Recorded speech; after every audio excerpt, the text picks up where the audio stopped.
Votre attention s'il vous plaît. Cet élément est en ligne là. Contactez-nous pour savoir s'il est aussi disponible en la langue de votre préférence. Veuillez aussi noter qu'il est en audio uniquement, dépourvu de ce fait d'image originaire. christequality.com. Les cieux sont à la portée de votre main, juste par un simple clic de la souris. Évangileéternel.com. Le site de l'Évangile éternel. À présent, nous vous convions à suivre la rubrique Libre débat biblique et religieux. À présent, la rubrique Pasteur et thème vous invite à suivre Le bien-aimé de Jésus-Christ et des saints. Le docteur Labrito Mbala, ministre de l'Évangile éternel. Très bonne détente. Abraham. Aux hommes, quand on a saint d'Abraham, il part dans l'amour de Dieu. Parce que les saints et Zalaka, et si on bâtit à Kaoba, bolingo. Même mes papas, au moins, atiaka n'importe qui n'a tolo na été, à moi si na aux unité na Jean chapitre 13. Jean, avant qu'on a tolo à Jésus. Babi que les disciples que Jésus-Christ aimait beaucoup. Les saints d'Abraham, Lazare, l'amour de Dieu. Abraham, c'est Dieu lui-même d'abord. L'amour de Dieu. C'est que le prophète, tant qu'on a persécuté Bango, Bazo Boma Bango, Bazo Kenene dans l'amour de Dieu. Si quand il y a un prophète dans l'amour de Dieu, Bazo senga vengeance. Mais Zambalo Beli Bango Bite, maître sans redoutable. Jusqu'à quand on peut tarder qu'on tire vengeance pour avis sur les habitants de la terre? Pourquoi Babengi n'a maître? Babengi maître saint et véritable. Babengi maître, oui, Ezana. Pour Jésus dans Matthieu 23. Jésus a écrit ça pour bien moutou maître. Mais l'apôtre Paul, c'est pour cela que la Bible est passée. L'apôtre Paul a dit que bien que vous avez maître belé, mais vous avez papa nabino. L'apôtre Paul a reconnu que vous maître baza. Mais Jésus dans Matthieu 23. Alors Bible ben moutou atamokote maître. Dans Matthieu 23 aux 8 versets nango 7 si na verset 8. Tutangi na kacha mokanda Matthieu chapitre 23 à partir du verset 7 à 8. Tutangi na komones masi. Amen. Ils aimaient à être Ils salués. aiment. Ils aiment à être salués dans les places publiques et à être appelés par les hommes rabbi. Mais vous, ne vous faites pas appeler rabbi, car un seul est votre maître, et vous êtes tous frères. Or, maître azalaka vraiment bon amoki. Mais Jésus a fait ça, lui, même comme maître. Bon, après message, l'apôtre Paul a reconnaître que vous avez un maître belé. L'apôtre Paul a reconnu ça. Que vous avez un maître belé, mais vous avez un papa na bino wana lobela ngo ba Corinthiens.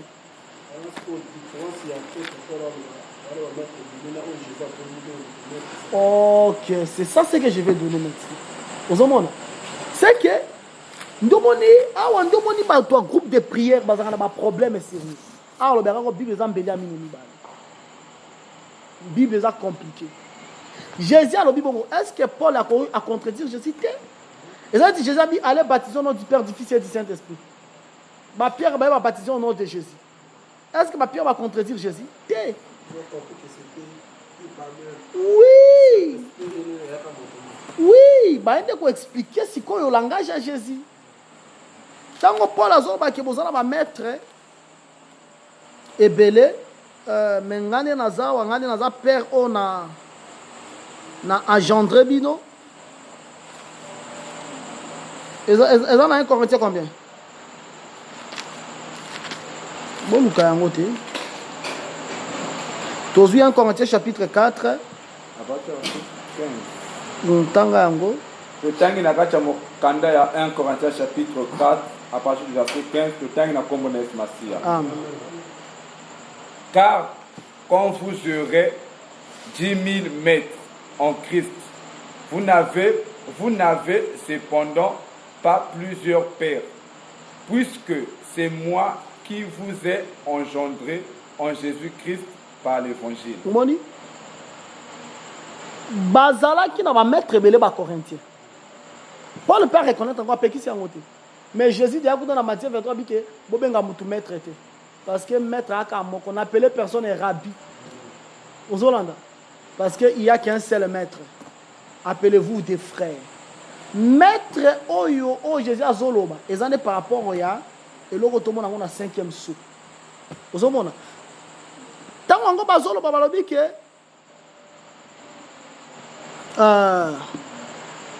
jusqu'en quand maître saint est véritable. Babengi maître saint est véritable. Pour l'année, babengi maître pourquoi? Parce que si bango bakoufi, moi ma prophétie bakoufi, ba amna bango c'est un nassé à hôtel. Ozomona, bango bazan nassé à hôtel. Mais ils ont un mois à l'école hôtel. Mais il faut pas respecter yango. Parce que un mois à l'école hôtel, il y a des gens sanctifiés par un million sous un ancien hôtel. C'est pour cela qu'il est le maître.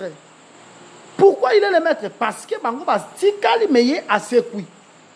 Ndo mon atango assez quoi benga e raboun. Je vois Jean 20.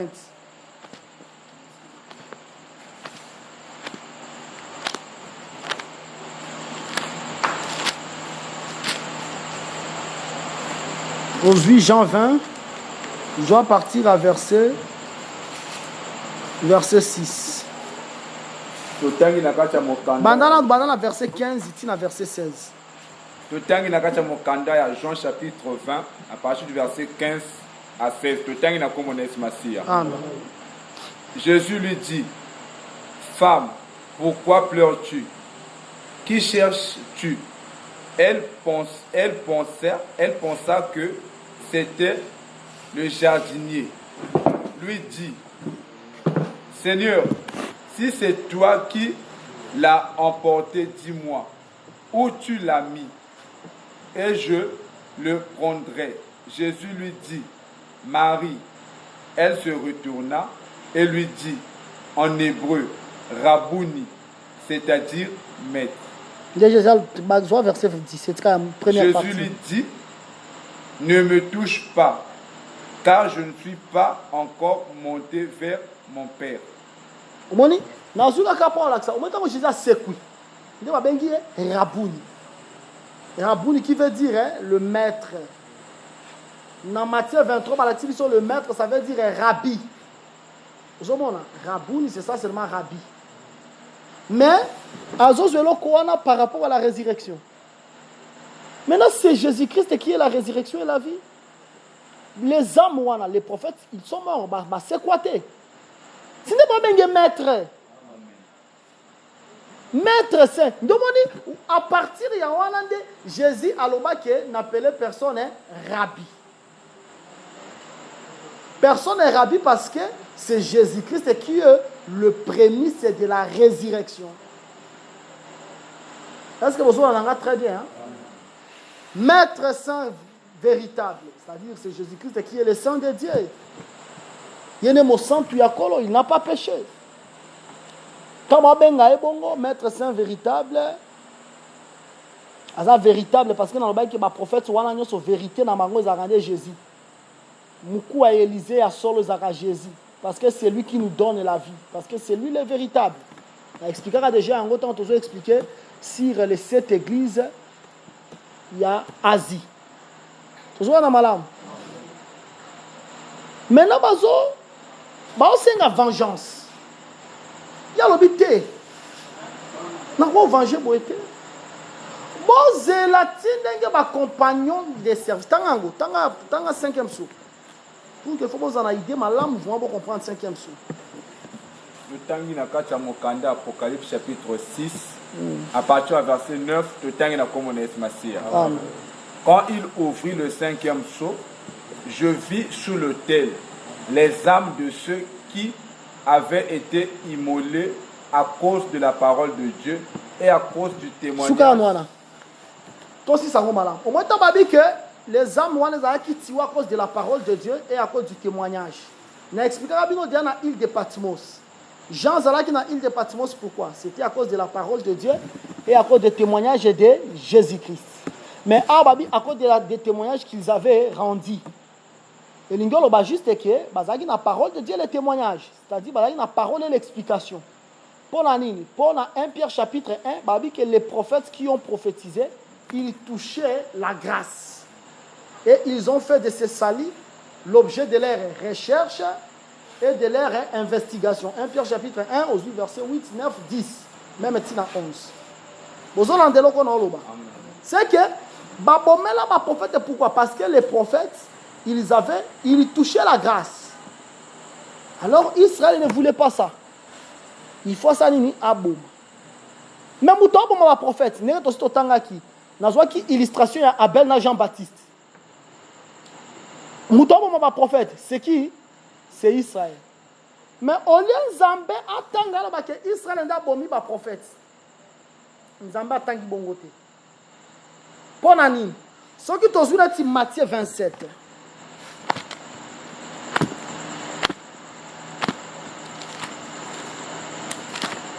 Joie, verset 9 à Matthieu 27. Tangango malembe pe kitoko. Totangi na kati ya mokanda ya Matthieu chapitre 27 à partir du verset 9. Totangi na kombo na Yesu Masiya. Totangi na kombo na Yesu te? Buzolala. Alors s'accomplit ce qui avait été annoncé par Jérémie le prophète. Ils ont pris les 30 pièces d'argent, la valeur de celui qui a été estimé, qu'on a estimé de la part des enfants d'Israël. Tala. Alors s'accomplit ce qui avait été annoncé par Jérémie le prophète, qu'ils ont pris les 30 pièces d'argent. Babi que si bateka Jésus na 30 pièces d'argent. Bateka na 30 pièces d'argent pour que Jésus a moisi. Parce que l'estimation de la femme c'est 30 pièces, 30 cycles. Mais l'estimation de l'homme c'est 50 cycles. Pour que celui qui est venu, il mourra dans sa faiblesse. Maintenant, alobi nandi alobi yango, si alobi que Jérémie d'aloba yango. Mais ce que tangi Bible ça Jérémie tende aloba yango. Mutaloba ngo za Zacharie. Luka place yango, Luka na bali na livre Jérémie place yango Jérémie aloba yango. Au monde até. Jérémie n'a croire que Jérémie aloba ba makamba ba 17 cycles. Mais Jérémie aloba 30 cycles té. Bandela yango toyoka malamu. Totangi na kati ya mokanda ya Matthieu chapitre 27 à partir du verset 9. Totangi na kombo na Yesu Masiya. Alors s'accomplit ce qui avait été annoncé par Jérémie le prophète. Ils ont pris les 30 pièces d'argent, la valeur de celui qui a été estimé. Qu'on a estimé. Babi s'accomplit ce qui avait été annoncé par Jérémie. Amen. Mais si on voit Zacharie chapitre 11 verset 12 à 13. Verset 11, Zacharie d'abord chapitre 11. Aujourd'hui, verset 12 et 13. Totangi na kati ya mokanda ya Zacharie chapitre 11 à partir du verset 12 à 13. Totangi na kombo na Yesu Masiya. Amen. Je leur dis, si vous le trouvez bon, donnez-moi mon salaire. Sinon, ne le donnez pas. Et ils pesèrent pour moi salaire 30. Mon salaire. Pardon? Pour mon salaire. Pour mon salaire. Et ils pesèrent pour mon salaire 30 cycles d'argent. L'Éternel me dit, jette-le au potier. Ce prix magnifique. Au moins, il y a Jésus a 30 cycles d'argent. Tango a réclamé, a Zouambongwana Sani. babwaka yango akiazongisi mbongo bazwa yango basombi champ du potier. Matthieu alobi ke Jérémie nde aloba yango, mais moto aloba yango ya nde Zacharie. C'est que Nzambe azwi musala ya Jérémie abi Zacharie nde asali. Ozomona mpona kolakisa nini ezokolakisa d'abord que tout ce que les prophètes ont fait, hein? Les prophètes sont comme Zacharie. Ozomona Jésus, il est comme Jérémie. Il faut pas avoir gloire. Il y a ma prophète, ma paix sango. Jésus. Ozomona nanga malamu. Yonengo zawana. Atobangi nzambe ndenge nini. Jésus akoya kolakisa ke zandeye. Ndomoni l'apôtre Paul a dit que ce n'est pas moi qui vis, mais c'est Christ qui vit en moi.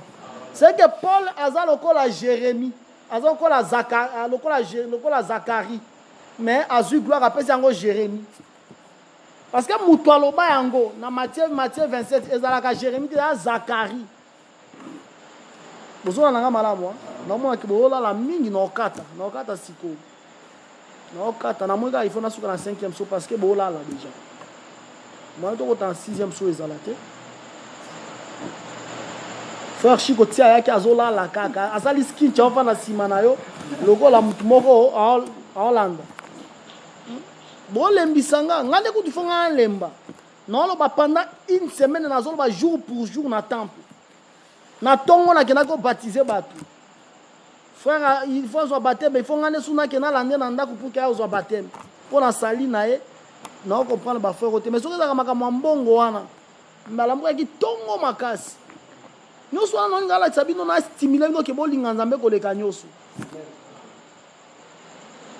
Maintenant, muto boma. Abom ba prophète, c'est Israël était. Né na pesa ki illustration ya Abel na Jean-Baptiste. Mais nzambe azwi ke muto boma alobi ke za Israël était dans de Babylone. Tous voici quoi Apocalypse 17. Parce que eza prophétie na posa boza l'attentif. Sok bola la kala la kaboye bango te. Eza prophétie quand même. Mais bozo la boka musanga makasi.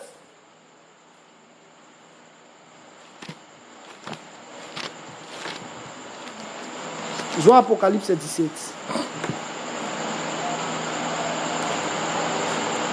Aux 8 versets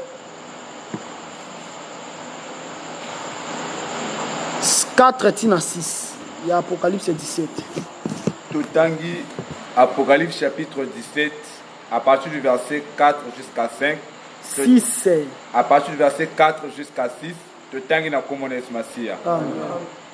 Cette femme était vêtue de pourpre et d'écarlate et parée d'or, de perles, de pierres précieuses et de perles.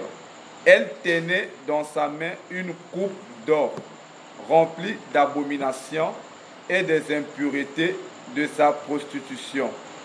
Sur son front était écrit un nom, un mystère, Babylone la grande.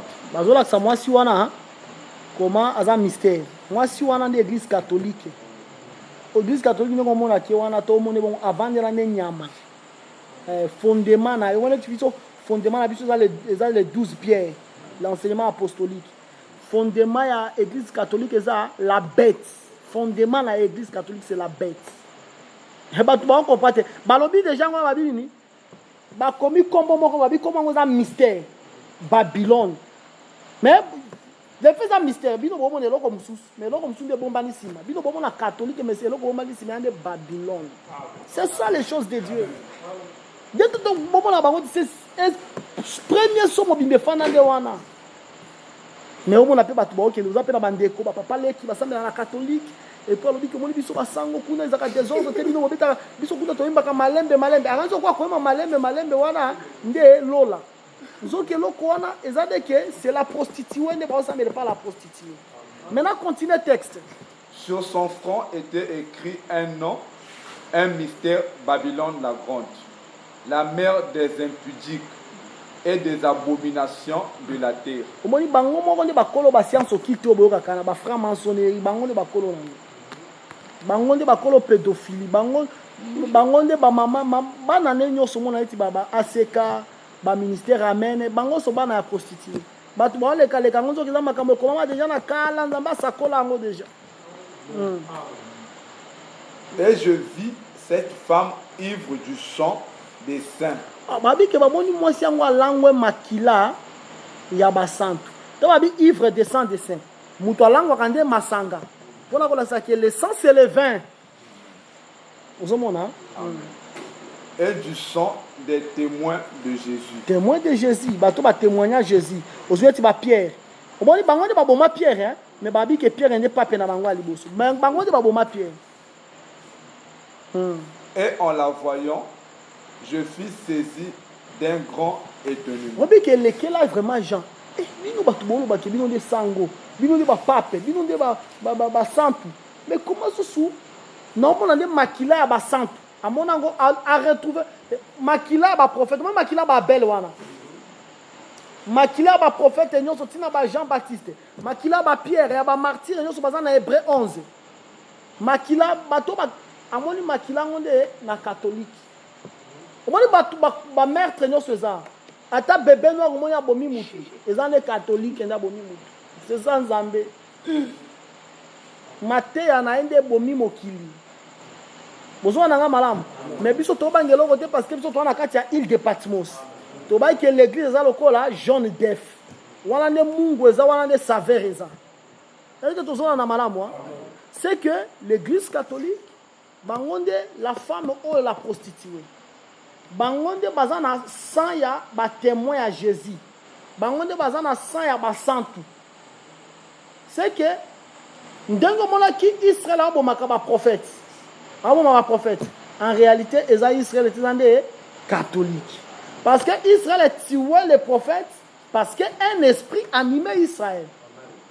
L'esprit qui animait Israël, c'est l'esprit empire dans la catholique.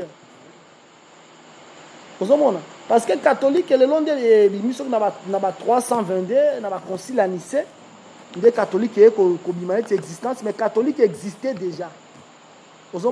Parce que alors on est sur ça qui existait parce que catholique en réalité il y a de Babylone. Or l'esprit babylonien c'était un esprit qui existait même avant que Jésus-Christ aille sur la terre. Vous comprenez très bien. Hein? C'est que Amwana ils ont réclamé vengeance. Na ke bongo pour nani?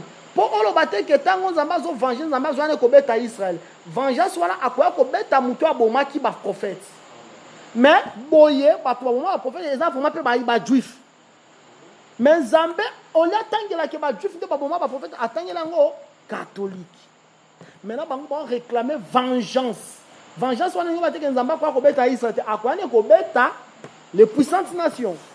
Kobeta la prostituée la bête makanga munyos. Ozomona. C'est-à-dire les âmes ont sous l'autel. Les âmes depuis Abel. Zolanda, besoin n'a bien. Na so bandela ngo bien eza les âmes étaient que bando baga que au monia partir jamais. Na bien depuis Abel. Ma prophète ils sont dans l'amour de Dieu. Ozomona. Mais c'est pour cela c'est grâce au Seigneur que les prophètes étaient ressuscités. Le sépulcre était ouvert. Pourquoi? Parce que Jésus-Christ, il était comme l'âme sur l'autel pour l'expiation des autres âmes. Vous comprenez? Mais, balobeli bango abi bon, neti bozana pour sa vengeance, ta vengeance c'est kokina noté. Bozela ba compagnon de service na bino ba sisa musala. Tanga 3 verset 10. Totangi na kacha mokanda Apocalypse chapitre 6 à partir du verset 10, totangi na komones Matthieu.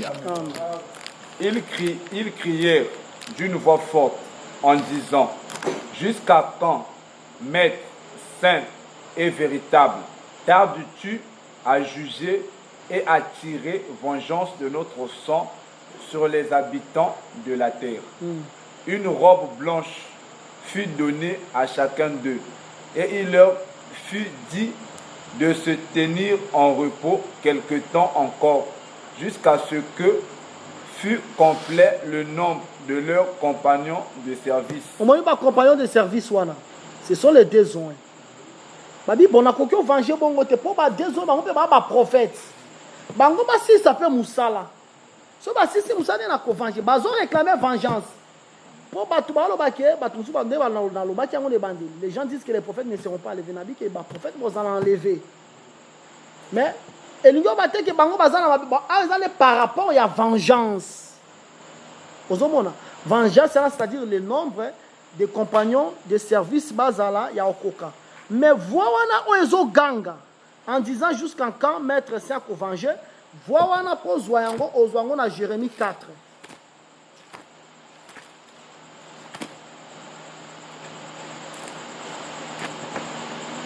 Voilà dans Jérémie 4. Aujourd'hui Jérémie 4, aujourd'hui verset dans 19. Totangi na kacha mokanda Jérémie 4 à partir du verset 19 totangi na kombone Masia.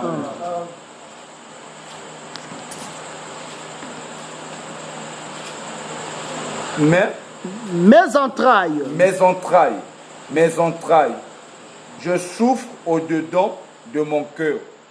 Le cœur me bat. Mon cœur. Ah, comment il s'appelle le cœur? Le cœur. On continue. Le cœur me bat. Je ne puis me taire, car tu entends mon âme, le son de la trompette, le cri de guerre. Omoni, tango motema ezobeta. Ah, bozona nanga bien, hein? Motema wana ezobeta. Ezala ke souffrance azo subir wana. Cri moko ezobima. Mais cri wana zande son de la trompette. Son de la trompette. Or, soko tangi na nombre 10, ezana trompette ebetaka pona guerre. Ozomona? Bon, senga vraiment guerre, bon, senga Armageddon. Et ça, la trompette est bête à rapport à la guerre, c'est le nombre 10. Vous en avez bien. Amen. Et puis, bah, ben, le cri de guerre. Soit la trompette, soit le cri de guerre. La keka bon pour la relaxa que, tant que bazo ganga, bah, sengande Armageddon. Au moins, tu sais, senga. Yaka masi kolo yaka lelo masi nzambe nangu ya papa to yembelio toza na posa masi ya bango pe bazo ganga yango par rapport à Armageddon ya pona ko venger bango pona nini parce que ba pesi bango ba se tenir en repos mais ba ko se tenir en repos il faut pas pesi bango robe blanche pona nini. On a kolakisa que ndenge ezawana bakozana accès na fête à Milan. Pourquoi? Parce que robe laksaka la gloire par rapport à Ésaïe 6. L'Éternel assis sur son trône. Bamoni le pan de sa robe et remplir le temple. C'est la gloire de l'Éternel qui a rempli le temple. Gloire wana c'est la robe. C'est que le prophète bakozala pe na accès na fête à Milan. Bozo nanga malamu. Mais eloko o bango bazo ganga awa ba osenga vengeance wana c'est l'Armageddon. Mais vengeance ya Seigneur ekoya pour que a juge les habitants de la terre. Robe wana pourquoi eza blanche parce que le Seigneur a justifié bango. Au moins la justice de l'homme c'est comme un vêtement souillé. Ésaïe 64, verset 5. Mais le Seigneur a appelé sa robe et a appelé la justice qui vient de la foi. Parce que la justice de la loi n'affranchit pas. La justice qui vient de la foi. Pour Nani, on appelle ça la justice. Parce qu'ils étaient morts à cause de la parole de Dieu et à cause de témoignages. Le fait qu'ils avaient la parole et témoignage, vraiment, ils avaient aussi, automatiquement, ils auront ce qu'on appelle la justice de la foi. Va se tenir quelques temps, on a déjà, quelques temps encore, jusqu'à ce que soit complet le nombre de leurs compagnons de service et de leurs frères qui devaient être mis à mort comme eux. Bon, là, c'est vraiment que les deux hommes ont coupé. Mais quelques temps, on va se tenir en repos. C'est ça, on a de ministère, il y a des gens qui ont s'opérer sur la terre. Toujours en madame. Bon, patienter quand on dit au 4 parce que là, on a déjà binonio soboza ya kolemba. Boza fatigué. Je crois que 5e saut, Moutounio soit comprendre 5e saut quand même. 5e saut, Ezolobela, le temps, il y a vengeance. Mais dans il y a vengeance, l'église est là sur la terre. L'église a Mati Makolo. L'église a Makolo, eza église a Okotalola. Le prophète, Okotalola. L'église est composée de 2 camps. Biso, Nandambwa Israël. Neti, Joseph Mobali à Marie. Il était au Matalola. Ozomoda. Wala biso toza na katia 3 quarts par rapport au 4e saut. Parce que l'antéchrist, tant a cause l'apparition a dominé sur les 1 quart. Mais tant on to kende lola na temps nini. To kende lola na temps oyo vraiment toza nango parce que tant oza eza temps oyo Rome azo dominer. Ndomoni Enoch tango kendaka lola amataka. Selon le livre à Genèse. Et pour aujourd'hui, un témoignage à prophète Gide. Enoch amata azalaki comme 7e homme depuis la création. Mais on remarque que Enoch habita na mokili pendant 365 ans. Tant que la biso on a livre à Genèse.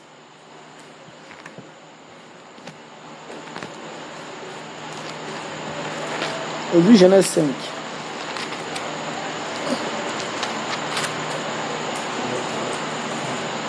Loi Genèse 5, au bandi à partir à verset Nayango 21. Totangi na kacha mokanda ya Genèse chapitre 5 à partir du verset 21. Totangi na kombones Masia. Enoch, âgé de 65 ans, engendra Methushélah. Enoch, après la naissance de Methushélah, marcha avec Dieu 300 ans. Il engendra des fils et des filles. Tous les jours d'Enoch furent de 365 ans. Tous les jours d'Enoch furent 365 ans. Bah, jour Enoch, tous Hollanda. Continuez. 365. Enoch marcha avec Dieu, puis il ne fut plus, parce que Dieu le prit. Au moment où Dieu le prit, on a pour se comprendre bien aux Gide.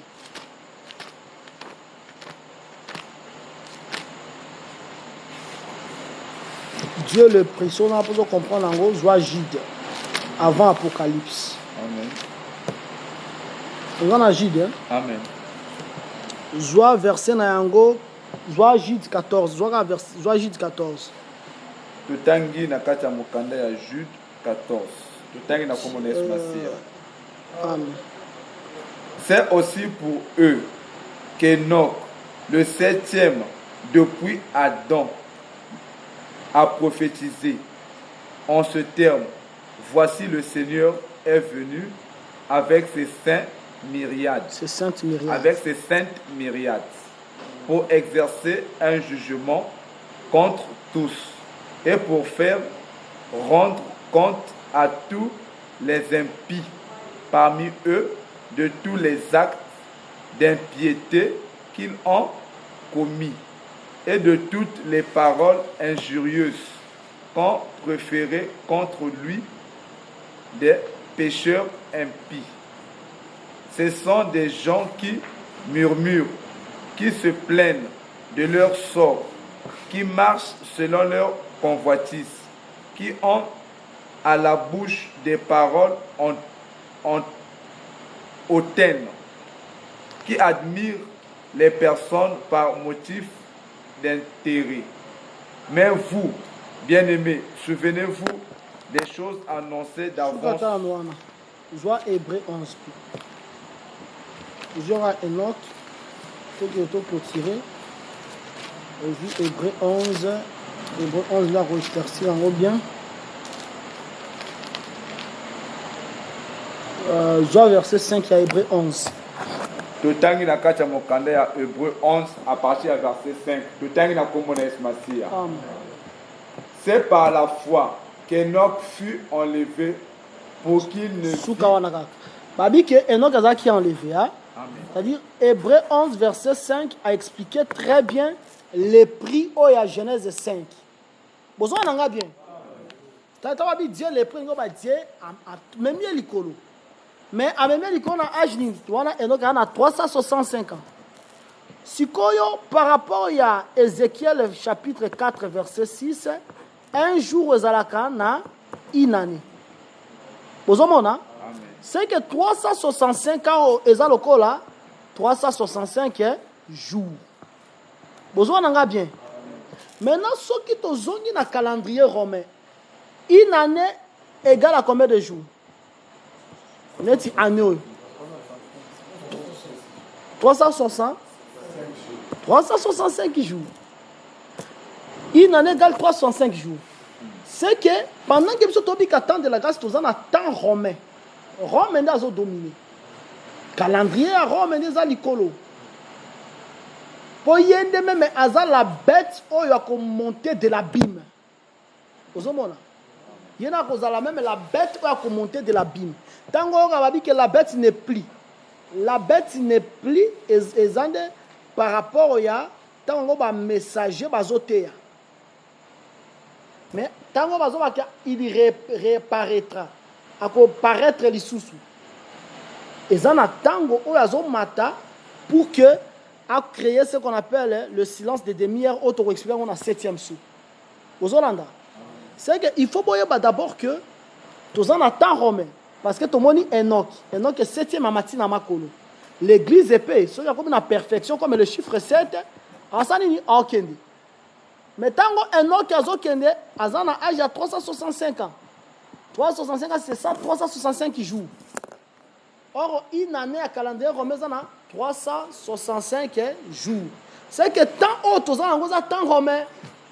C'est pour cela rachetons l'état car les jours sont mauvais. Jésus-Christ a dit même la boutou à l'élo. C'est que nous devons faire, nous devons racheter le temps. Est-ce que tout ça, on a mal à moi? C'est qu'après l'enlèvement, on est au Salema, de 5e sozoban.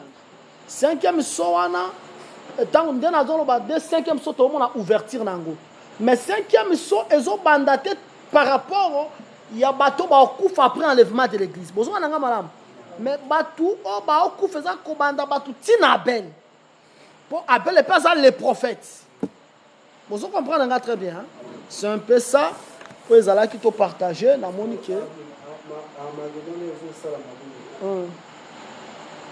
Bazo réclamé Armageddon.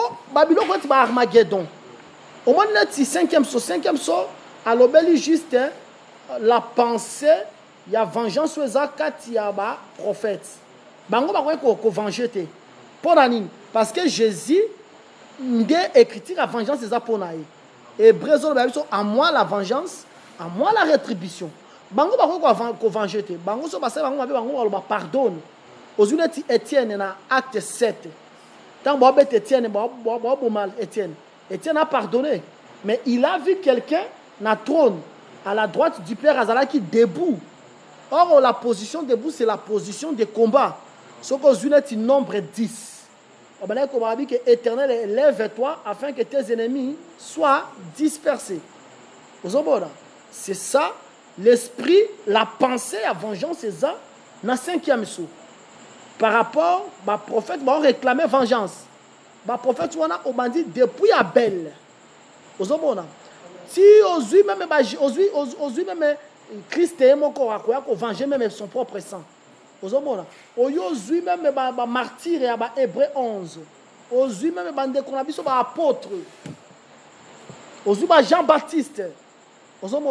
Ce sont des gens, même Bisso, je crois, parce que aujourd'hui, nous sommes maltraités.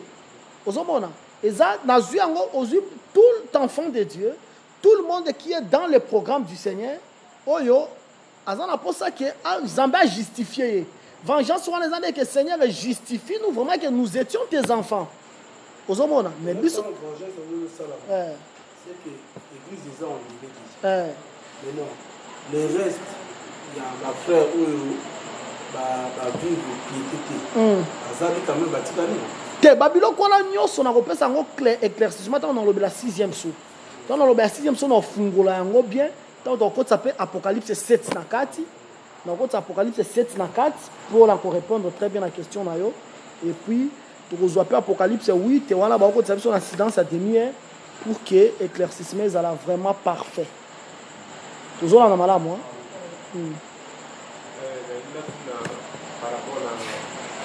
Le moment ma casse au quoi mobali. Matthieu 24, c'est le global qui se lance.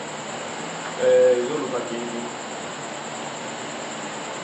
Ma mère pour prendre le ma frère qui a les gérants pour ces jours-là. Et les femmes là, je crois qu'il y en a qui expliqué une fois, mais il a expliqué une fois.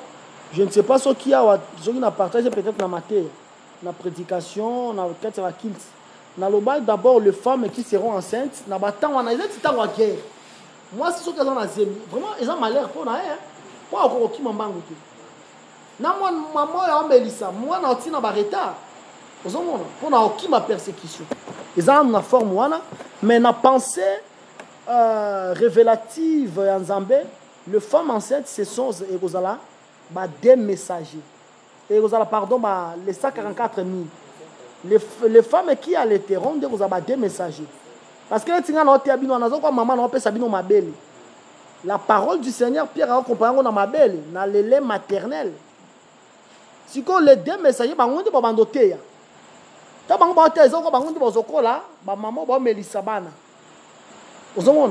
mais là, tant recevoir la parole, c'est lui qui a le fils à la vie. Mais le fils, on a libumu. À cause de la manifesté lors de l'enlèvement de l'église. Mais tant qu'on nous a enlevé, position Apocalypse 12. Moi, c'est l'église. Tant moi, c'est l'enlèvement de l'église. Parce que moi, on a enlevé dans le ciel. C'est que vous qui écoutez la parole, vous êtes comme des femmes enceintes. Mais maintenant, on a femmes enceintes, vous avez 144 000, vous avez la semence, vous avez des oins. Si les deux hommes, les femmes qui allaiteront. Malheur na bango pourquoi? Parce que bakoboma bango. Parce que déjà na 5e saut. Na 5e saut abi que bon zelati ba nombre ba compagnons de service na bino za la complet pour ba koza la tiwe. Tant ba za tiwe si malheur. Malheur ce sont des femmes enceintes. Et les 144 000 ce sont des femmes qui allaitent et les 144 000 ce sont des femmes enceintes. Et je crois que ma question là nous ce que vous allez très bien décortiquer na 6e saut. Et puis, tant au fungo la yango, même dans la trompette, ils là aussi trop clair par la grâce de Dieu.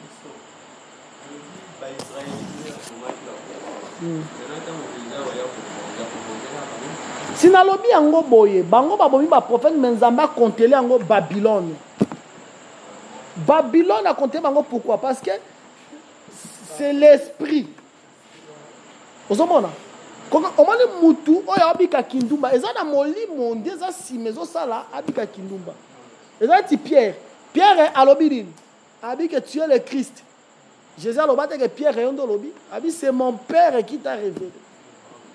Mais tango Pierre kaka wana abika tine mura pabi abi Satan arrière de moi Satan abengi Pierre ta bengi Satan. C'est l'esprit où il animé Israël comme un prophète. C'est l'esprit à Babylone et la grande. Vous comprenez? Aujourd'hui, Israël est en train de faire à Goumba Melabikeko. C'est à mon qui n'a pas à Paya. Mon livre va pas dire ça qu'Israël a Goumba Melabikeko. À Goumba Pena pour ça que les Moïse a ouvert tout ça la paix vont à Bisso. Est-ce que vous comprenez là? Je crois que c'est un peu ça par la grâce de Dieu. Tokomi nasuka kimia na kolo Yesu Kristu eza na moko au nom de Jésus-Christ. Tosambela Nzambe. Remercier Nzambe kumisa poete azalaki na biso pe bongela ye kopema na biso na butu ya lelo épargner biso na nyoso ya satana.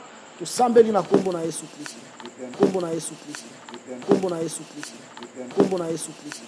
Kombo na Yesu Kristu. Kombo na Yesu Kristu. Kombo na Yesu Kristu. Merci d'avoir suivi ce message et que Jésus-Christ vous bénisse. Si vous avez une question à l'intention de l'homme de Dieu, si vous voulez que l'homme de Dieu prie pour vous, si vous voulez vous confier à l'homme de Dieu, ou si vous voulez tout simplement bénir l'homme de Dieu, contactez-le directement si ses coordonnées sont disponibles depuis sa page. Sinon, contactez-nous et nous lui transmettrons vos préoccupations. N'oubliez pas de faire un tour à notre page évangélisation pour voir en quoi vous pouvez vous rendre utile à Christ par cette œuvre. Que Dieu vous bénisse tous.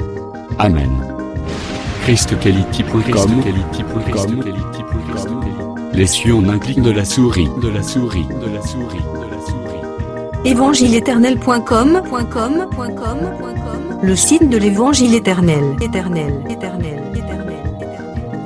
Christ et Quality Fondation, équilibrer la manne ramassée dans le désert de sorte que chacun ait un numère.